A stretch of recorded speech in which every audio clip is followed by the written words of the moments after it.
Hello, như thường lệ những các bạn đang lần đầu coi kênh của chị Nhi. Chào mừng em đến với Nhi Lê Team, Nhi Lê YouTube channel, Nhi Lê cộng đồng Nhi Lê. Tất cả những cái gì liên quan đến Nhi Lê. Chúng ta bắt đầu câu hỏi của ngày hôm nay. Câu đầu tiên, Hương Phạm, tại sao cuộc sống ngày càng phức tạp hơn xưa vậy chị? Thời của chị lập gia đình, mua nhà hay tìm công việc cũng dễ hơn bây giờ. Mấy đứa nhỏ con chị thấy tụi nó chật vật quá. Chị cũng có một đứa con gái cũng tên Nhi và bằng tuổi em. Cảm ơn Nhi, cảm ơn chị Hương Phạm. Em thấy chật vật hay không là do mình trước á chị. Tại á em không có để quá nhiều tiêu chuẩn vô cái chuyện là con em nó phải giàu, nó phải kiếm được tiền. Em thấy chị, em cho yêu cầu con em rất là đơn giản vài thứ thôi. Tức là mày phải sạch sẽ, tắm rửa con gái phải sạch sẽ, ví dụ vậy. Được giờ đó là bước thứ nhất.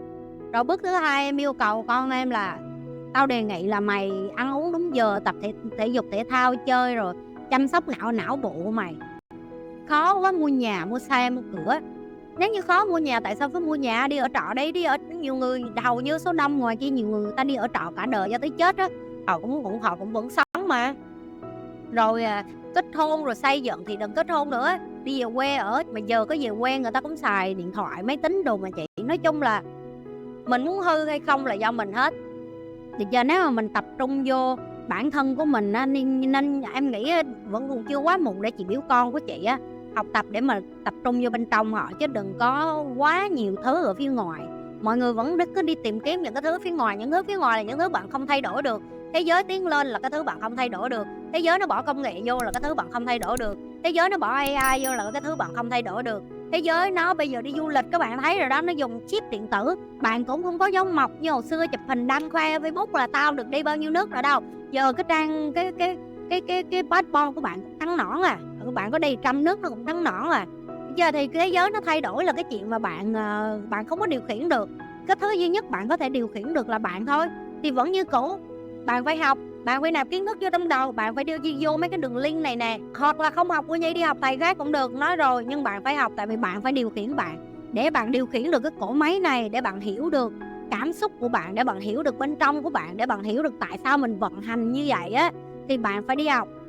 Giờ học đây không phải là tới trường tới lớp nữa, đây là tới một cái thiên niên kỷ mà các bạn Google có thể ra tất cả mọi thứ rồi. Những cái thứ như vậy cho các bạn cũng là tự nhiên học. Tự nhiên học ở đây mày tự học có cơ sở gì mày dạy không? Có.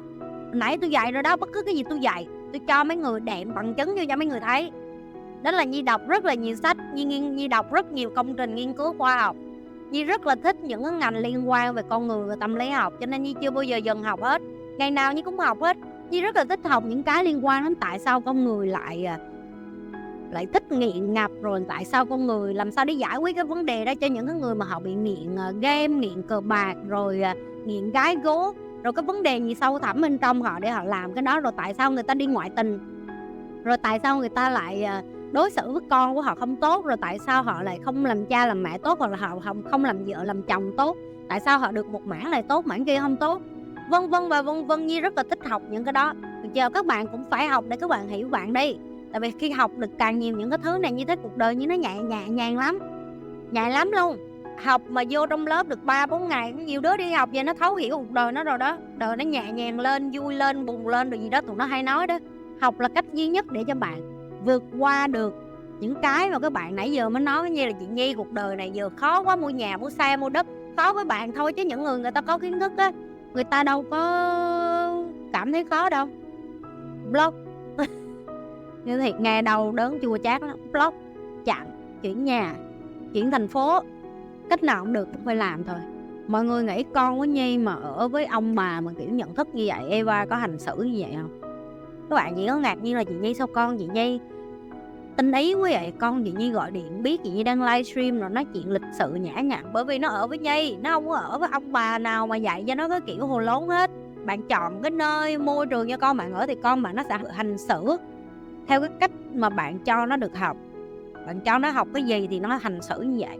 Người Việt Nam mình gia đình lắm, nên mình hiếu thuận nên mình khó để mà biểu là đi ra một cái môi trường khác như thì các bạn. Rồi xong rồi đẻ con xong rồi bạn cũng cần người này người kia giúp gửi con đồ này nọ, bạn cũng quay trở lại nhờ ông bà này nọ. Nhưng muốn nói đến chuyện là càng về già tất nhiên bạn vẫn phải giới thiệu cho con bạn về nguồn gốc rồi cội nguồn như vậy thôi. Như đem Eva về Việt Nam chơi vừa rồi cho biết Việt Nam lần đầu tiên, Nhưng mà không đồng nghĩa với việc bạn bắt con bạn học theo những cái mà bạn biết là nó cổ lỗ sĩ rồi, nó không có còn hợp thời nữa chẳng hạn, hoặc là nó đem con bạn đi đến một cái suy nghĩ sai lệch, làm cho cuộc sống của nó không có đi theo cái con đường mà nó muốn với nó cần.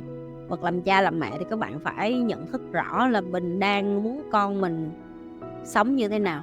Nhi biết rất rõ Nhi định hướng con của Nhi đi về đâu. Có thể là nó sẽ không có tạo ra 100% cái định hướng của Nhi, nhưng mà chí ít là Nhi biết được nó sẽ trở thành một cái người tử tế, quan tâm đến người khác thật lòng. Vui lắm. Đợt vừa rồi Eva về Việt Nam á, cho mấy anh chị Nhi lên tim chăm nó một bữa, có mấy bữa thôi.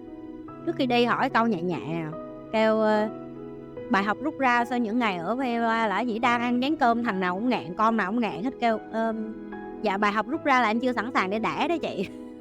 Tao mới cho tụi nó làm anh chị thôi mà cho nó mấy ngày chăm con tao thôi mà tao cũng không phải chăm gì nhiều nữa, chỉ có hầu hạ nó chuyện nó cho nó ăn mua bánh mì cho nó, rồi mua nước cho nó, rồi mua thuốc cho nó, tại bệnh nó bệnh bầm đen á mà.